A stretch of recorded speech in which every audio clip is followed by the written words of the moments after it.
আপনারা সবাই ভালো আছেন? আলহামদুলিল্লাহ আলা কুল্লি হাল। তো এই নশ্বর পৃথিবীতে আল্লাহ রাব্বুল আলামিন আমাদেরকে সাময়িক সময় দিয়ে দুনিয়াতে প্রেরণ করেছেন। এই সময়গুলোর মধ্যে আল্লাহ রাব্বুল আলামিন আমাদেরকে বিভিন্ন ভাবে পরীক্ষা করেছেন এবং আল্লাহ তাআলার পক্ষ থেকে যারা আসছিল নবী যারা, তারা হচ্ছেন সবচেয়ে বেশি পরীক্ষার সম্মুখীন হয়েছেন। তো এই পরীক্ষাগুলোর মধ্যে আল্লাহ তাআলা যে সমস্ত নবীদেরকে দুনিয়ার বুকে পরীক্ষা করেছেন, এই পরীক্ষাগুলোর মধ্যে সবচেয়ে বেশি পরীক্ষা করেছেন সাইয়্যিদুনা ইব্রাহিম আলাইহিস সালাতু ওয়াস সালাম। ইব্রাহিম আলাইহিস সালাতু ওয়াস সালামকে আল্লাহ তাআলা এত পরীক্ষা করেছেন যে তার শৈশব থেকে আল্লাহ তাআলা তাকে পরীক্ষা করেছেন। কারণ ইব্রাহিম আলাইহিস সালাতু ওয়াস সালামের জন্মটাকেই তারা আটকিয়ে দিতে চেয়েছিল, কিন্তু আল্লাহ চাইছেন যে ইব্রাহিমের মাধ্যমে তার নাম যেন পৃথিবী যতদিন থাকবে ততদিন থাকে, ইব্রাহিমকে জাতির ইমাম তিনি বানিয়ে দিবেন। এই জন্য ইব্রাহিম আলাইহিস সালাতু ওয়াস সালামকে আগে পরীক্ষা নিয়েছেন। আমরা যখন কোনো চাকরিতে পরীক্ষা দেই, রিটেনে পরীক্ষা দেই, এরপরে ভাইভা পরীক্ষা হয়, এরপরে আপনার চাকরির জন্য আপনাকে সিলেক্টেড করা হয়। কিন্তু পরীক্ষা ছাড়াই যারা চাকরিতে ঢুকতে পারে, এরা কি 2 নম্বরই করা ছাড়া ঢুকতে পারে? 2 নম্বরই করে ঢোকা, আর একটা হচ্ছে রিয়েল ভাবে ঢোকা। তাই আল্লাহ তাআলা ইব্রাহিম আলাইহিস সালাতু ওয়াস সালামকে যেহেতু জাতির উম্মাহ বানাবেন, জাতির ইমাম বানাবেন, এই জন্য ইব্রাহিম আলাইহিস সালাতু ওয়াস সালাম থেকে আল্লাহ তাআলা অসংখ্য পরীক্ষা নিয়েছেন। কেমন পরীক্ষা? তার কয়েকটা। আল্লাহ তাআলা ইব্রাহিম আলাইহিস সালাতু ওয়াস সালামের কাছে 100 পরীক্ষা নিয়েছেন। কত? 100 পরীক্ষা নিয়েছেন। আজকে আমরা আলোচনা করব ইব্রাহিম আলাইহিস সালাতু ওয়াস সালামের কুরবানি কিভাবে হলো। ইব্রাহিম আলাইহিস সালাতু ওয়াস সালাম তার ছেলে ইসমাঈল আলাইহিস সালাতু ওয়াস সালামকে কিভাবে কুরবানি করেছিলেন, সেই সম্পর্কে আজকে আমাদের আলোচ্য বিষয়। এর আগে আমরা একটু ফোকাস করব যে ইব্রাহিম আলাইহিস সালাতু ওয়াস সালাম থেকে আল্লাহ তাআলা কি ধরনের পরীক্ষা নিয়েছিলেন। ইব্রাহিম আলাইহিস সালাতু ওয়াস সালাম তিনি বসবাস করতেন বাবেল শহরে, বর্তমানে ইরাক অঞ্চলের বাবেল শহর। এই শহরে তিনি বসবাস করতেন। তো এই শহরে বসবাসের ফলে এই শহরের যিনি বাদশা ছিলেন, তিনি অত্যন্ত অত্যাচারী বাদশা ছিলেন, নমরুদ। তিনি ওই সময়ের মধ্যে যখন দুনিয়াতে আসছেন, ওই সময় সূর্য পূজা, চন্দ্র পূজা, গাছ পূজা, যে যেটা বড় মনে করতো সেটাকে পূজা করত। তো ইব্রাহিম আলাইহিস সালাতু ওয়াস সালাম যখন শৈশবে দেখলেন তার বাবা আজর এগুলার পূজা করে, বাবা চন্দ্রের পূজা করে, গাছের পূজা করে, মূর্তির পূজা করে, নিজে আসনাম বানায়, মূর্তি বানায়। ইব্রাহিম আলাইহিস সালাতু ওয়াস সালামের বাবা নিজে মূর্তি বানাইতো, মূর্তি বানিয়ে এগুলাকে বিক্রি করতো বাজারে। তো ইব্রাহিম আলাইহিস সালাতু ওয়াস সালাম বাবাকে জিজ্ঞাসা করলেন, বাবা তুমি যেই সমস্ত মূর্তিগুলা বানাও, এগুলা নিজের হাতে বানাও, আবার নিজে এগুলাকে সেজদা করো, এগুলাকে বিক্রি করো, খোদাকে কি বিক্রি করা যায়? খোদাকে বিক্রি করা যায় না। তুমি নিজের হাতে খোদা বানাও, আবার এই খোদাকে বাজারে বিক্রি করো, এটা তোমার কেমন খোদা? তো ইব্রাহিম আলাইহিস সালাতু ওয়াস সালাম যখন বাবার সঙ্গে ডিবেট করতেন, তর্ক বিতর্ক করতেন, তো বাবা এই প্রশ্নগুলোর কোনো সন্তুষ্টমূলক জবাব দিতে পারতেন না, এবং তিনি ইব্রাহিমকে ক্রিস্টাল ক্লিয়ার বলে দিলেন, ইব্রাহিম সাবধান, এরপরে তুমি আমার দেবতাদেরকে নিয়ে বাজে কোনো মন্তব্য করবে না, আমার খোদাকে নিয়ে বাজে কোনো কথা বলবে না, যদি বলো তোমাকে সর্বোচ্চ শাস্তি দেওয়া হবে। আমি নমরুদকে এই বিষয়কে বলে দিব, তোমাকে সর্বোচ্চ শাস্তি প্রদান করা হবে।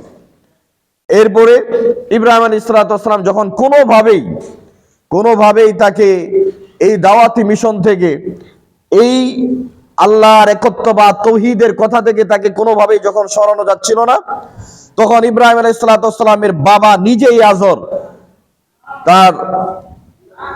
ইব্রাহিম আলাইহিস সালাতু ওয়াস সালামের বাবা আজর ওই নমরুদকে খবর দিল যে আমার ছেলে এই ধরনের দেবতাদের বিরুদ্ধে এই ধরনের কথাবার্তা বলে। তখন তার সামনে ডাকা হলো, ইব্রাহিম আলাইহিস সালাতু ওয়াস সালাম সেখানে গেলেন, বিশাল বড় রাজ দরবার, ডিবেট শুরু হয়ে গেল। ইব্রাহিম আলাইহিস সালাতু ওয়াস সালাম এবার স্বয়ং নমরুদের সঙ্গে ডিবেট করতেছেন, আলোচনা করতেছেন, টকশো চলছে। ইব্রাহিম আলাইহিস সালাতু ওয়াস সালাম যুক্তি তর্কের মাধ্যমে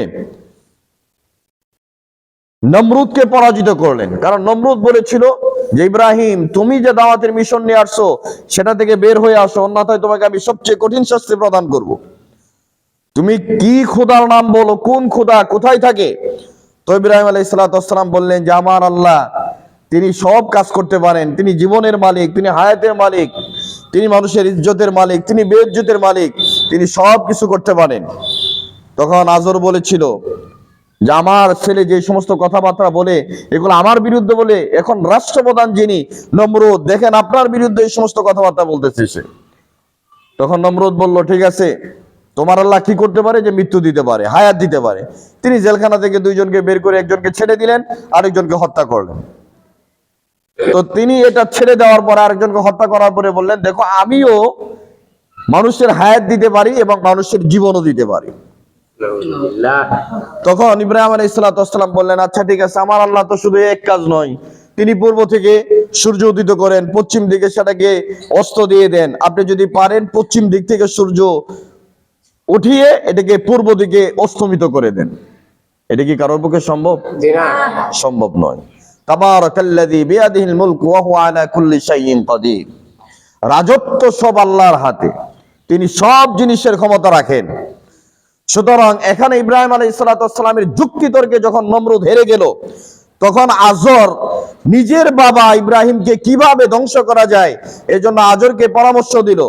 আজর ইব্রাহিমকে ধ্বংস করার জন্য নমরুদকে পরামর্শ দিল যে তাকে আগুনের কুণ্ডির মধ্যে নিক্ষেপ করে। নাউজুবিল্লাহ।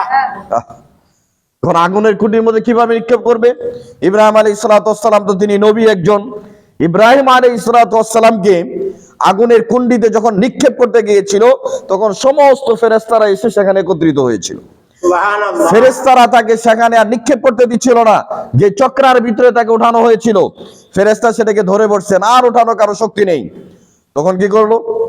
তখন ইবলিস এসে কানে কানে বললো যে তোমরা ইব্রাহিমকে তো সহজেই আগুনে নিক্ষেপ করতে পারবে না। ইব্রাহিমকে যদি আগুনে নিক্ষেপ করতে চাও তাহলে এখানে একটা কাজ করতে হবে, নর্তকীদেরকে নাচাইতে হবে। নাউজুবিল্লাহ। কিছু মেয়ে অর্ধ উলঙ্গ করে কপালে টিপ পরে তাদেরকে যদি এখানে নাচানো হয় তাহলে এখানে আর ফেরেশতা থাকবে না। সুতরাং ফেরেশতা যখন চলে যাবে ইব্রাহিমকে সহজে আগুনে নিক্ষেপ করা যাবে। তখন তারা তাই করলো, ইব্রাহিম আলাইহিস সালামকে বিবস্ত্র করে আগুনের মধ্যে নিক্ষেপ করলেন। ইব্রাহিম আলাইহিস সালামকে যখন আগুনের মধ্যে নিক্ষেপ করলেন, স্বয়ং আল্লাহ রাব্বুল আলামিন বললেন, কুলনা ইয়া নারু কুনি বারদান ওয়া সালামান আলা ইব্রাহিম। আগুন সাবধান, ইব্রাহিমের জন্য তুমি শান্তিদায়ক ঠান্ডা হয়ে যাও। আগুনের মালিক কে? আল্লাহ। আচ্ছা বলেন তো আগুনের কাজ কি? জ্বালিয়ে দেওয়া, পোড়ানো। এখন ইব্রাহিম আলাইহিস সালাম যখন আগুনে নিক্ষিপ্ত হলেন, আগুনের মধ্যে তিনি দেখতেছেন স্বাভাবিক জীবন, তার একটা লুমো আগুনে পোড়াতে পারতেছে না। তখন নমরুদ বলল, আরে আগুন, তোর কি আজকে পোড়ানোর ক্ষমতাটাও নষ্ট হয়ে গেল? তোর কি পোড়ানোর ক্ষমতাটাও নষ্ট হয়ে গেল? তখন ইব্রাহিম আলাইহিস সালাম আগুনের ভিতর থেকে জবাব দিয়েছিলেন। আল্লাহ তাআলা মুফাসসিরিনে কেরাম বলেছেন, আগুনের জবানকে আল্লাহ তাআলা খুলে দিয়েছিলেন।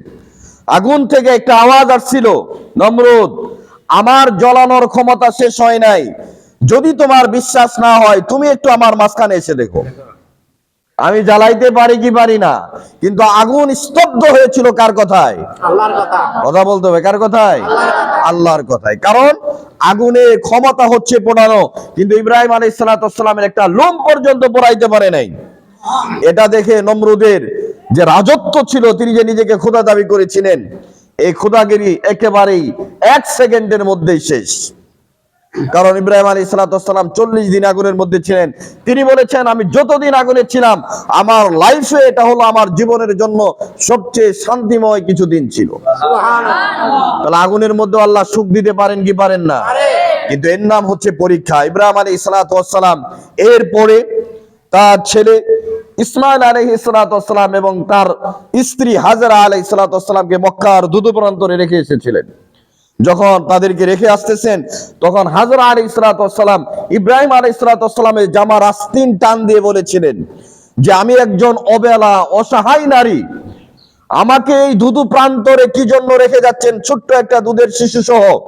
আপনার ভিতরে কি মানবতা বলতে কোনো কিছু নেই? ইব্রাহিম আলাইহিস সালাম কোনো কথা বলেন না, কারণ নির্দেশ কার? আল্লাহ।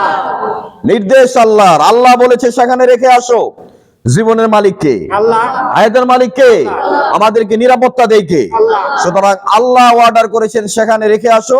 এই জন্য ইব্রাহিম আলাইহিস সালাম তার স্ত্রী সহ তার সন্তানকে যখন মক্কার ধুধু প্রান্তরে রেখে এসেছেন, পিছন থেকে মা হাজরা আলাইহিস সালাম ইব্রাহিম আলাইহিস সালামের জামার আস্তিন ধরেছিলেন এবং তিনি আঙ্গুলের দিকে ইশারা করে বলেছিলেন, কারণ তার হৃদয়টা এতটাই ভগ্ন ছিল, একেবারে 80 বছর পরে যে বাচ্চা হয়েছে, আবার নিজের প্রিয়তম স্ত্রীকে মক্কার ধুধু প্রান্তরে জড়ো মারুফহীন প্রান্তরে রেখে আসতেছেন, তার দিলের মধ্যে ধাক্কা লাগছে কি লাগে নাই?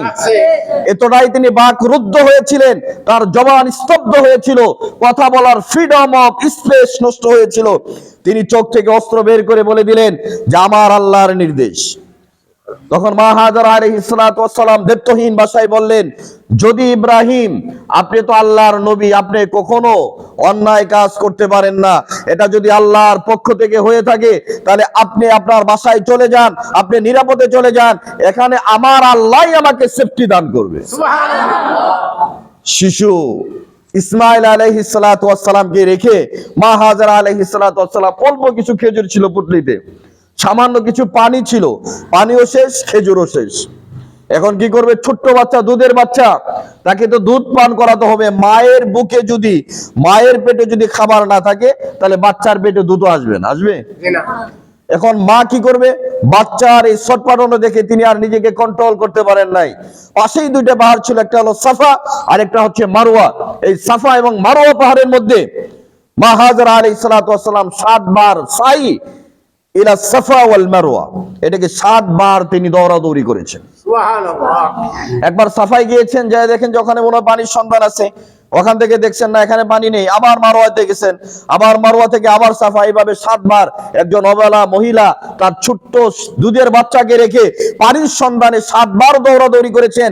আল্লাহ তাআলা তার এই আমলটাকে এমন ভাবে পছন্দ করেছেন, কিয়ামত পর্যন্ত উম্মতে মুহাম্মাদের জন্য এটি সুন্নাত ওয়াজিব করে দিয়েছেন। সুবহানাল্লাহ। ইব্রাহিম আলাইহিস সালাম, মা হাজরা আলাইহিস সালাম যে কাজটা করেছিলেন, আজও হাজিরা যারা যায় সাফা এবং মারওয়া তওয়াফ করা ওয়াজিব, সাই, এটাকে সাই করা ওয়াজিব। কেন? একজন নারী হয়ে যখন পানির সন্ধানে এটাকে সাই করেছিলেন, আল্লাহ তাআলা আকাশ থেকে এই দৃশ্য তার কাছে এতটাই পছন্দনীয় হয়েছে, আল্লাহর কুদরতের মধ্যে আঘাত লেগেছে। স্বয়ং আল্লাহ তাআলা জিব্রাইলকে প্রেরণ করেছেন, জিব্রাইল যাও, ইসমাইলের পা যেখানে লাগছে সেখানে তুমি একটা লাঠি দিয়ে সেখানে পানির ব্যবস্থা করে দাও। ইসমাইল আলাইহিস সালাম, মা হাজরা আলাইহিস সালাম মনে করলেন এই ধুধু প্রান্তরে আমার বাচ্চা মনে হয় পানির অভাবে না খেয়েই মনে হয় মারা যাচ্ছে। এই চিন্তা থেকে তিনি সাফা এবং মারওয়া থেকে দ্রুত নেমে আসছেন বাচ্চার কাছে। আসার পরে দেখলেন বাচ্চা যেখানে কান্নার কারণে পা যেখানে আঘাত করেছিল সেই আঘাতের জায়গা থেকে পানি বের হচ্ছে, পানির ফোয়ারা। তো মা হাজরা আলাইহিস সালাম, তিনি হিব্রু ভাষার লোক ছিলেন, তিনি বললেন জম জম, মানে থামো থামো। মা হাজরা আলাইহিস সালাম যদি এই কথা না বলতেন যে তুমি থামো, তাহলে মুফাসসিরিনে কেরাম, মুহাদ্দিসিনে কেরাম বলেছেন এই পানি এমন ভাবে উত্তোলন হতো যে এই পৃথিবীতে বসবাসের অযোগ্য হয়ে যেত। পুরা পৃথিবী বন্যায় প্লাবিত হয়ে যেত, পানির সয়লাব হয়ে যেত। তিনি চতুর্পাশে যখন দেখলেন পানি তাও থামে না, এরপরে চতুর্পাশে তার একটা, এটাকে কি বলে, আইল বলে নাকি, আমরা এটা কি কোন মাতর, হাল বেঁধে না, আচ্ছা, তিনি এটার একটা চতুর্পাশে একটা বেষ্টনী দিয়েছেন। এরপরে বললেন জমজম, থেমে যাও। থেমে গেল পানি। সেখানে কোনো মানুষজন ছিল না। যখন মানুষ দেখলো যে ওখানে কিছু পাখি উঠতেছে, পাখি, বিভিন্ন কাফেলারা বিভিন্ন জায়গা থেকে, তারা মনে করতো যেই জায়গায় পাখি উড়ে সেই জায়গায় পানি আছে। ওই কাফেলারা যখন ওই দিক দিয়ে যাইতো, তারা দেখতে অমুক জায়গায় পাখি উঠতেছে, তারা সেখানে নোঙ্গর করতো। সেখানে যাওয়ার পরে দেখে যে একজন মহিলা ইসমাইল আলাইহিস সালাম আর একজন পুরুষ ইসমাইল আলাইহিস সালাম এবং তার মা হাজরা আলাইহিস সালাম, তারা এই বণিক দলগুলো তাদের কাছে অনুমতি নিয়ে সেখানে বসত বাড়ি তৈরি করলেন। কারণ যাওয়ার আগে ইব্রাহিম আলাইহিস সালাম দোয়া করে গিয়েছিলেন, আল্লাহ আমি আমার স্ত্রী এবং সন্তানকে আপনার জিম্মায় এই মক্কার দুদু প্রান্তরে রেখে যাচ্ছি, আপনি তাদের জানমালের হেফাজত করেন, এখানে একটা শহর তৈরি করে দেন, এখানে একটা মানুষের, এখানে একটা পরিবারের ব্যবস্থা করে দেন, এখানে ফল ফ্রুটের ব্যবস্থা করে দেন, এখানে আবাদির ব্যবস্থা করে দেন। আল্লাহ তাআলা ইব্রাহিম আলাইহিস সালামের এই দোয়াকে সঙ্গে সঙ্গে কবুল করে নিয়েছে। সেখানে আশেপাশে অনেক বসতবাড়ি হয়ে গেল। ইব্রাহিম আলাইহিস সালাম থাকেন সেই ফিলিস্তিনে। ফিলিস্তিন থেকে তিনি তার বাচ্চাকে দেখার জন্য 2 বার আসছিলেন। কতবার? 2 বার। এরপরে ইব্রাহিম আলাইহিস সালাম যখন আবার ফিলিস্তিন থেকে মক্কা নগরীতে আসলেন, মক্কা এটাকে বলা হয় বাক্কা, মক্কা বিমানা বাক্কা, বাক্কার অর্থ হলো উঁচু, এই জন্য এটাকে বলা হয় মক্কা। তো ইব্রাহিম আলাইহিস সালাম যখন আবার মক্কায় আসলেন, আল্লাহর নির্দেশে আসছেন। আল্লাহ তাআলা ইব্রাহিম আলাইহিস সালামকে স্বপ্নের মধ্যে একাধারে 3 দিন স্বপ্ন দেখিয়েছেন যে তুমি তোমার সবচেয়ে পছন্দনীয় জিনিসকে আল্লাহর রাস্তায় উৎসর্গ করো। তখন ইব্রাহিম আলাইহিস সালাম প্রথম দিন 8 তারিখে 100 উট আল্লাহর রাস্তায় কুরবানি করেছেন। কিন্তু দ্বিতীয় দিন আবার তিনি একই স্বপ্ন দেখলেন, ইব্রাহিম তোমার সবচেয়ে উত্তম জিনিসকে তুমি আল্লাহর রাস্তায় উৎসর্গ করো। ইব্রাহিম আলাইহিস সালাম 9 তারিখে উঠে আবার 100 উট আল্লাহর রাস্তায় কুরবানি করেছেন। 10 তারিখে তিনি আবারও স্বপ্ন দেখলেন, ইব্রাহিম তোমার সবচেয়ে আদরের এবং সবচেয়ে পছন্দনীয় জিনিসকে আল্লাহর রাস্তায় উৎসর্গ করো। তখন ইব্রাহিম আলাইহিস সালাম তার আর বুঝতে কষ্ট হয় নাই, তিনি মনে করেছেন আমার সবচেয়ে ইমোশনের জায়গা, আমার সবচেয়ে দুর্বল জায়গা আমার সন্তান ইসমাইল আলাইহিস সালাম। আল্লাহ তাআলা হয়তো ইসমাইলকেই কুরবানি করার জন্য বা উৎসর্গ করার জন্য বলেছেন। এই জন্য তিনি 10 তারিখে মিনার প্রান্তরে ইসমাইল আলাইহিস সালামকে নিয়ে রওনা হলেন। ইসমাইল আলাইহিস সালামকে যখন নিয়ে রওনা দেওয়া হয়, শয়তান 3 জায়গায় তাকে আটকিয়ে দিয়েছিল। মা হাজরা আলাইহিস সালামকে এই কথা বলেন নাই যে তাকে আমি কুরবানি দেওয়ার জন্য নিয়ে যাচ্ছি। শয়তান বারবার এসেছিল মা হাজরার কাছে, আসার পরে বলছে তোমার ছেলেকে কোথায় নিয়ে যাচ্ছে তুমি কি জানো? ইব্রাহিম তার বাবা তোমার ছেলেকে হত্যা করার জন্য আল্লাহর নামে কুরবানি দেওয়ার জন্য নিয়ে যাচ্ছে। শয়তানকে মা হাজরা আলাইহিস সালামের ঈমান কেমন ছিল, তিনি বললেন আমার সন্তানকে যদি আল্লাহ তাআলা পছন্দ করে থাকে কুরবানির জন্য, তাহলে এটা আমার জন্য খুশনসিব, এটা আমার জন্য ভাগ্যের বিষয় যে আমার সন্তানকে আল্লাহ তাআলা কুরবানির জন্য গ্রহণ করেছেন। শয়তান এখানে যখন প্রতারিত হলেন, তিনি রাস্তার মধ্যে বিশাল ব্যারিকেড দিয়ে দাঁড়াইলেন ইব্রাহিম আলাইহিস সালাম যেন না যেতে পারে। জমরায়ে উকবা, জমরায়ে আওসাদ, জমরায়ে সুগরা, 3টা ওখানে পাথর মারা হয় মিনাতে, শয়তান থেকে পাথর নিক্ষেপ করা হয়। এই 3টা জায়গায় ইব্রাহিম আলাইহিস সালামকে আটকানো হয়েছিল। আল্লাহ তাআলা ইব্রাহিম আলাইহিস সালামের মাথার মধ্যে এমন একটা বুদ্ধি দিয়েছিলেন, আল্লাহ তাআলা ইব্রাহিম আলাইহিস সালাম এই বুদ্ধির ফলে তিনি পাথর দ্বারা শয়তানকে 7টা পাথর দ্বারা শয়তান নিক্ষেপ করেছিলেন। ইব্রাহিম আলাইহিস সালামের এই আমলটাকে আল্লাহ তাআলা আকাশ থেকে এতটাই পছন্দ করেছেন যে কিয়ামত পর্যন্ত উম্মতে মুহাম্মাদের জন্য এই আমলকে ওয়াজিব করে দিয়েছেন। কারণ শয়তান যখন ইব্রাহিমের সঙ্গে পারে নাই, ইব্রাহিম আলাইহিস সালাম পাথর নিক্ষেপ করে মিনার প্রান্তরে চলে গিয়েছেন। মিনার প্রান্তরে চলে যাওয়ার পরে ইব্রাহিম আলাইহিস সালাম নিজের সন্তান ইসমাইল আলাইহিস সালামকে কুরবানি করবেন। এটা আপনারা যতটা নরমালি ভাবতেছেন, বিষয়টা এতটা নরমাল নয়। নিজের সন্তানকে কুরবানি করা এটা এতটা সহজ নয়। আবার এই সন্তান আসছে 80 বছর পরে। অন্যান্য মুহাদ্দিসিনে কেরাম বলেছেন এই সন্তান আসছে 96 বছর পরে। কত বছর পরে? 96 বছর পরে। কোরআনের মধ্যে আল্লাহ তাআলা তার ভাষ্যটাকে এভাবে বলেছেন, সূরা সাফফাতের 100 নম্বর আয়াতে, রব্বি হাবলি মিনাস সালিহিন ফাবাশশারনাহু বিগুলামিন হালিম ফালাম্মা বালাগা মাহু সায়া ক্বালা ইয়া বুনাইয়া ইন্নী আরা ফিল মানামি আন্নী আযবাহুকা ফানজুর মাযা তারা। ইব্রাহিম আলাইহিস সালামকে আল্লাহ তাআলা স্বপ্নে দেখাইলেন। ইব্রাহিম আলাইহিস সালাম তার ছেলেকে বললেন, ইয়া বুনাইয়া, হে আমার কলিজার টুকরা, হৃদয়ের স্পন্দন, আমি স্বপ্ন দেখেছি, ঘুমের মধ্যে আমি দেখেছি যে আমি তোমাকে আল্লাহর নামে উৎসর্গ করছি। ইয়া বুনাইয়া ইন্নী আরা ফিল মানাম আন্নী আযবাহুকা ফানজুর মাযা তারা, আমি দেখেছি যে আমি তোমাকে আল্লাহর নামে উৎসর্গ করছি, কুরবানি করছি, এ ব্যাপারে তোমার মন্তব্য কি? এখন দেখেন এখানে ইব্রাহিম আলাইহিস সালাম যে প্রশ্ন করেছিলেন, আমি তোমাকে কুরবানি করতেছি, এটা আমি ঘুমের মধ্যে দেখেছি, এ ব্যাপারে তোমার মন্তব্য কি? ইসমাইল আলাইহিস সালাম ইচ্ছা করলে এই কথা বলতে পারতেন, আপনি শিশু অবস্থায় আমার একজন মা ওবালা মাকে, একজন নারী, এবং আমার দুগ্ধবতী অবস্থায়, আমার শিশু অবস্থায় আপনি মক্কার ধুধু প্রান্তরে আমাকে রেখে আসছিলেন। আজকে 13 বছর পরে আপনি আমার সাথে দেখা করে বলতেছেন এর মাঝখানে আপনি আমার কোনো খোঁজ খবর নেন নাই, আমি মরে গেছি না বেঁচে আছি। আমার পড়ালেখার ব্যাপারে আপনার কোনো দায়িত্ব ছিল না, আমার ভরণ পোষণ কোনো কিছুই করেন নাই, খাবার দাবারের কোনো ব্যবস্থা করেন নাই, আমার মার কোনো খোঁজ খবর নেন নাই, আমার নিজের কোনো খোঁজ খবর নেন নাই। আপনি 13 বছর পরে আসে বলতেছেন যে আমি তোমাকে কুরবানি দেওয়ার জন্য স্বপ্নে দেখেছি। এটা আপনি কোন অধিকার নিয়ে বলতেছেন? এই কথা ইসমাইল আলাইহিস সালাম ইচ্ছা করলে বলতে পারতেন কি পারতেন না? কিন্তু এই ধরনের কোনো প্রশ্ন করেন নাই, কারণ ভবিষ্যতে তিনিও নবী হবেন। আর ইসমাইল আলাইহিস সালামের বংশ থেকে আমাদের নবী মুহাম্মদ সাল্লাল্লাহু আলাইহি ওয়াসাল্লাম দুনিয়াতে এসেছেন। আর ইসহাক আলাইহিস সালাম ইব্রাহিম আলাইহিস সালামের আরেক সন্তান, তার থেকে বনি ইসরায়েলের মধ্যে যত নবী আসছে সব তার বংশ থেকে আসছে। কিন্তু একটা থেকে আমাদের নবী আসছেন শুধু ইসমাইল আলাইহিস সালামের বংশ থেকে। আচ্ছা মনে করেন একটা গাছে যদি একটা আম ধরে, আর একটা গাছের মধ্যে যদি 1000 আম ধরে, তাহলে ওই 1000 আমগুলা কি সিস্টেম ওই একটা গাছে একটা আম ধরছে এর মতো হবে, না তুলনামূলক ছোট হবে? বড় হবে, ছোট হবে। কি হবে?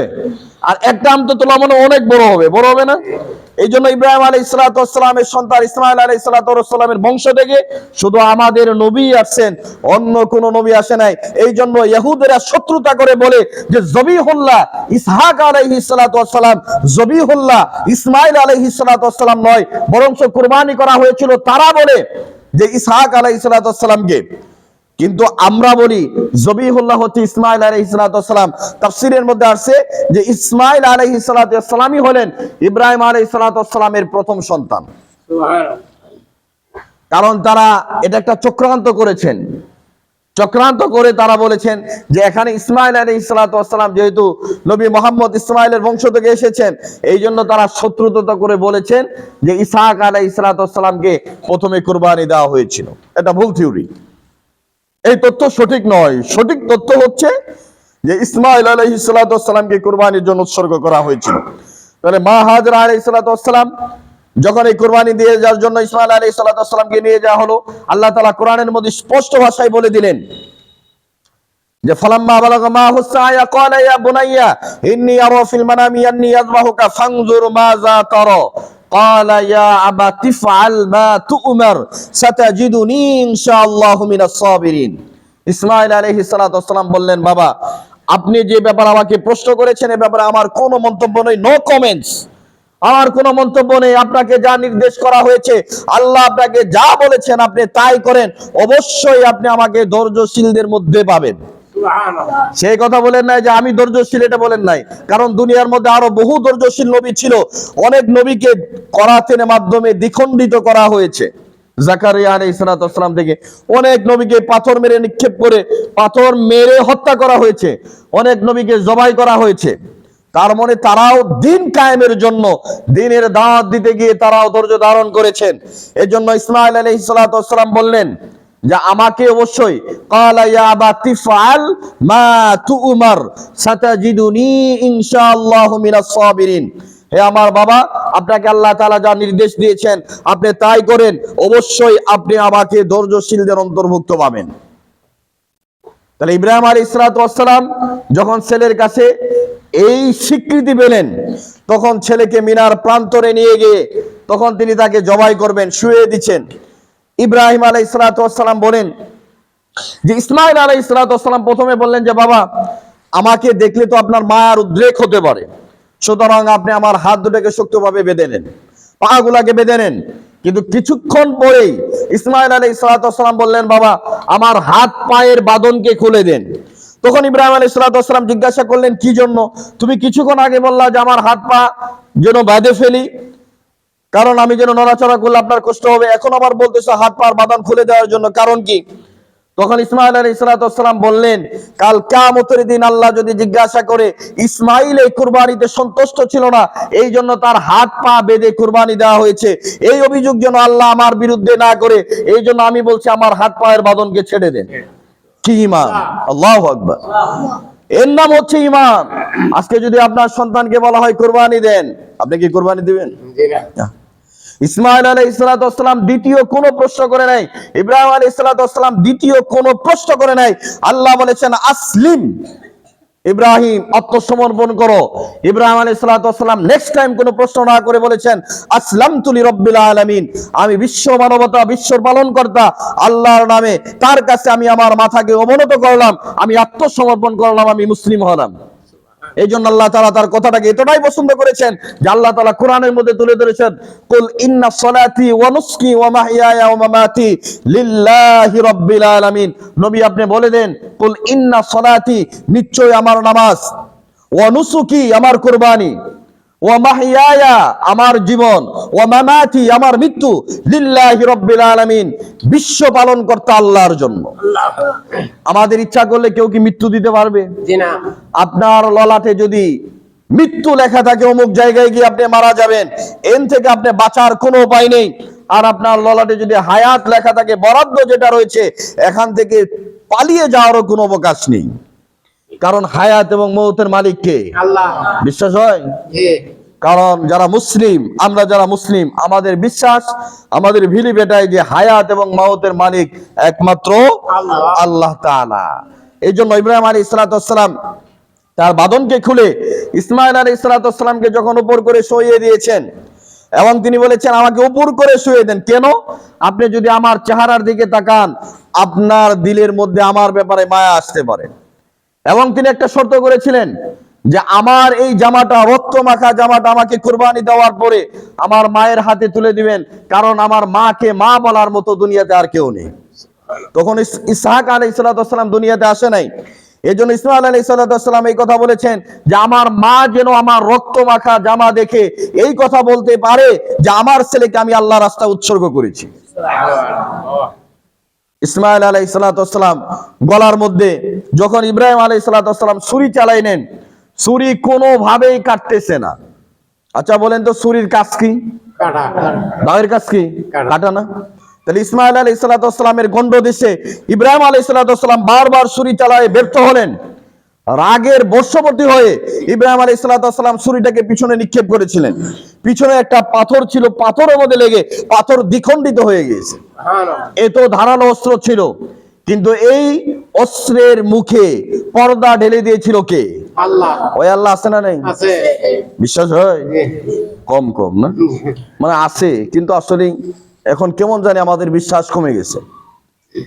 কিন্তু ওই আল্লাহ এখন আছে না নাই? আল্লাহ আছেন, এতে কোনো সন্দেহ নেই। কারণ আল্লাহ যদি না থাকতেন, এই সূর্য সূর্যের জায়গায় উঠতো না, এই চন্দ্র চন্দ্রের জায়গায় উঠতো না, এই জমিনে কোনো পানি থাকতো না, আসমান ফেটে কোনো পানি বের হতো না। সব কিছুর কারিশমার মূলে কে? আল্লাহ। আল্লাহ।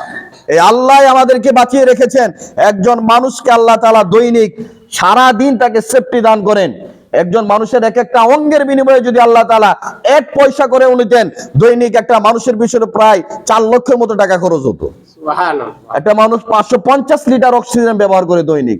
আপনি 30 টাকা, মানে পানির দামেও যদি অক্সিজেন ধরেন যে 30 টাকা লিটার, 30 টাকা লিটার যদি ধরেন, 500 লিটার অক্সিজেনের দাম মোটামুটি 16,000 প্লাস টাকা আসবে। তাহলে মাসে আপনার কত আসবে? প্রায় 4 লাখ টাকা। তাহলে এই যে অক্সিজেন গুলো দিচ্ছেন আল্লাহ তাআলা, এই অক্সিজেনের জন্য যদি টাকা নিতেন, আপনি যে বলেন আমার কোনো কিছুই নাই, আমার এই নেই, আমার সেই নেই, কত আফসোস আছে না নাই? আল্লাহ যে আপনাকে জীবনের মধ্যে বাঁচিয়ে রেখেছেন, এটাই তো সবচেয়ে বড় নিয়ামত। তাহলে ইসমাঈল আলাইহিস সালামকে যখন আল্লাহ তাআলা কুরবানির জন্য উৎসর্গ করার জন্য ইব্রাহিমকে বলেছিলেন, ইব্রাহিম দ্বিতীয় কোনো প্রশ্ন করেন নাই, সঙ্গে সঙ্গে তিনি তার ছেলেকে কুরবানি দেওয়ার জন্য মিনা পর্যন্ত নিয়ে গিয়েছেন। এরপর আল্লাহ তাআলা দেখলেন যে ইব্রাহিম, আমার আল্লাহর উদ্দেশ্য ছিল ইব্রাহিমের স্বপ্নকে বাস্তবায়ন করা। এই জন্য বলেন ইয়া ইব্রাহিম কদ সাদ্দাকতার রুইয়া ইন্না কাযালিকা নাজজিল মুহসিনিন। ইব্রাহিম, তুমি তোমার স্বপ্নকে সত্যে রূপান্তরিত করেছো, আমি মুহসিন ব্যক্তিদের এভাবেই প্রতিদান দিয়ে থাকি। সুবহানাল্লাহ। যারা আল্লাহর প্রিয় মানুষ, আল্লাহ তাআলা তাদেরকে এভাবেই পরীক্ষা করে থাকেন। ওয়াফাদাইনাহু বিযিবহিন আযীম, সেখানে আল্লাহ তাআলা একটা দুম্বা কুরবানি দিয়ে দিলেন। দুম্বা কুরবানি দিয়ে দিলেন সেখানে। এখান থেকেই কুরবানির প্রচলন, অর্থাৎ ইব্রাহিম আলাইহিস সালামের এই কাজটাকে আল্লাহ তাআলা উম্মতে মুহাম্মাদের জন্য কিয়ামত পর্যন্ত ওয়াজিব করে দিয়েছেন। সুবহানাল্লাহ। এই জন্য আমাদের বাংলাদেশে আবহমান কাল থেকে বাংলাদেশের কালচার, এবং বাংলাদেশের সংস্কৃতি হচ্ছে আমাদের এটা উৎসব, বড় ঈদ। আল্লাহ রাসূল সাল্লাল্লাহু আলাইহি সাল্লাম বলেছেন, লিকুল্লি কওমিন ঈদান ওয়া হাযা ঈদুনা। প্রত্যেক জাতির জন্য আলাদা উৎসব রয়েছে, আর আমাদের উৎসব হচ্ছে এই ঈদ। এই ঈদ হচ্ছে আমাদের জাতীয় উৎসব। আমরা অন্য অন্য ধর্মীয় অনুষ্ঠানগুলোকে যেভাবে জাঁকজমক ভাবে আদায় করি, তার থেকে কুরবানির ঈদটাকে আমরা অন্যভাবে একটু জাঁকজমক ভাবে আদায় করি। তার কিছু কারণ আছে। তার একমাত্র কারণ হচ্ছে যে এই উৎসবকে কেন্দ্র করে আমরা গরু কুরবানি করে থাকি। কিন্তু কথা হচ্ছে, গরু কুরবানি আমাদের দেশে বেশি হয়। তার বেশি হওয়ার একটা কারণ হচ্ছে যে ছাগলের তুলনায়, দুম্বার তুলনায়, ভেড়ার তুলনায় আমাদের দেশে গরু পালনের বিষয়টা একটু সহজ। কারণ ঝড় বৃষ্টি বেশি হয় এই অঞ্চলে, যার কারণে এখানে ছাগল, ভেড়া, দুম্বা প্রতিপালন একেবারেই কম। যার ফলশ্রুতিতে আমরা গরু কোরবানি করে থাকি বেশি। কিন্তু এই উৎসবকে যদি আপনি মনে করেন ইবাদত, যদি না মনে করা হয়, কারণ ইবাদতের অর্থই হচ্ছে আল্লাহ যখন যা বলেছেন সেটা সেভাবে আদায় করার নামই হচ্ছে ইবাদত। আর যদি লৌকিকতার কারণে, লোক দেখানোর কারণে আপনি কোরবানি করেন, তাহলে কিন্তু আপনার কোরবানি হবে না। আপনি যদি কোরবানি করার ইচ্ছা থাকে, কোরবানি করার আগে আপনি যাদের সঙ্গে শরীকানা কোরবানি করবেন তাদের বিষয়টাকে একটু জাস্টিফাই করে দেখতে হবে। কারণ 7 জনে কোরবানি করলেন, এদের মধ্যে যদি একজনের কারো গোশত খাওয়ার ইচ্ছা থাকে, তাহলে 7 জনের কোরবানি নষ্ট হয়ে যাবে। এই জন্য একাকি কোরবানি করা সবচেয়ে উত্তম। কারণ আপনার ভিতরে যদি গোশত খাওয়ার উদ্দেশ্য থাকেও, বললাম, এরপরে শুধু আপনার কোরবানিটাই নষ্ট হবে, বাকি জনের কোরবানি তো নষ্ট হবে না। হবে? কথা বুঝেন না? হবে। তাহলে আপনারটা আপনি আল্লাহর সঙ্গে ভালোভাবে বুঝতে পারবেন যে আপনি কি কোরবানি করছেন আল্লাহর জন্য না গোশত খাওয়ার জন্য। মূলত কোরবানি করতে হবে একমাত্র আল্লাহর সন্তুষ্টির জন্য। আর কোরবানি করতে হবে সবচেয়ে প্রিয় জিনিসের মধ্য দিয়ে। কারণ আল্লাহ তাআলা ইব্রাহিম আলাইহিস সালামের এই সুন্নতকে পুনর্জীবিত করার জন্য কিয়ামত পর্যন্ত উম্মতে মুহাম্মাদের জন্য এই সুন্নতকে আল্লাহ তাআলা জারি করে দিয়েছেন। সুবহানাল্লাহ। এই জন্য আমরা প্রত্যেক বছর এই আবহমান কাল থেকে আমাদের বাংলাদেশ সহ পৃথিবীর অন্যান্য মুসলিম কান্ট্রিগুলোতে এই দিনকে কেন্দ্র করে কোরবানি করা হয়।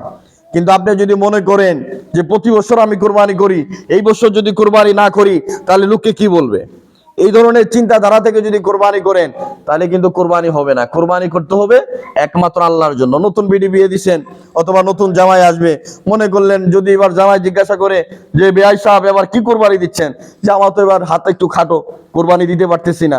আপনি মনে করবেন তা আমার তো ইমেজ নষ্ট হয়ে যাচ্ছে, বিআই সাহেবের কাছে মান ইজ্জত নষ্ট হয়ে যাচ্ছে, এই জন্য আপনি বললেন না আমি তো এবার 5 লাখ টাকা দিয়ে একটা কোরবানি দিচ্ছি। উদ্দেশ্য হলো আপনি ব্যয়ের উপরে যেন আপনি দিতে পারেন। এই ধরনের যদি মন মানসিকতা থাকে, তাহলে কিন্তু আপনার কোরবানি হবে না। কারণ আপনি ব্যয়কে দেখানোর জন্য কোরবানি দিচ্ছেন। মেয়ের বাসায় কোরবানির মাংস পৌঁছাতে হবে, বাচ্চা কাচ্চা ঈদের দিন কার কাছে যে হাত পাতবে, তাদের করুণ দৃশ্য দেখে আপনি যদি মনে করেন তারা যেন মানুষের দরবারে না যায়, বাচ্চা কাচ্চা যেন তাজা গোশত খাইতে পারে, তাদের জন্য পিওর গোশতের ব্যবস্থা করলাম। যেহেতু এমনিও কিনতে পারি না, বিশেষ করে কুরবানির দিন উপলক্ষ করে গোশত খাওয়া হলো, আত্মীয় স্বজনকেও দেওয়া হলো, আর আমি একটু দানবীর, মানুষকে একটু চেয়ারে বসে বসে মানুষকে দিলাম, একটু কেমন কেমন লাগে, এই ধরনের ইচ্ছা যদি মনের মধ্যে একটু বিন্দু পরিমাণও থাকে, আপনার কোরবানি হবে না। কথা বুঝছেন? এই জন্য কোরবানি করতে হবে সব ধরনের লৌকিকতার ঊর্ধ্বে গিয়ে কোরবানি করতে হবে। কারণ কোরবানি এটা একমাত্র আল্লাহর জন্য। কার জন্য? আল্লাহর জন্য। কারণ কোরবানি আল্লাহ কোন কোরবানিগুলোকে গ্রহণ করেন? আল্লাহ তাআলা ওই সমস্ত কোরবানিকেই গ্রহণ করেন। ক্বালা ইন্নামা ইয়াতাকাব্বালু মিনাল মুত্তাকিন।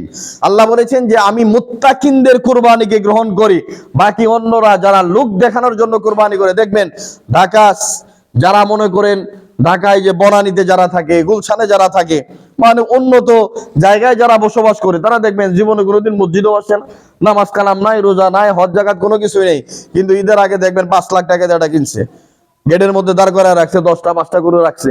তার মানে কি? মানুষকে দেখানোর জন্য যে আমরা অন্য ইবাদত বন্দেগী নাই করি, কম আজ কম কোরবানি এটা তো করি। এটা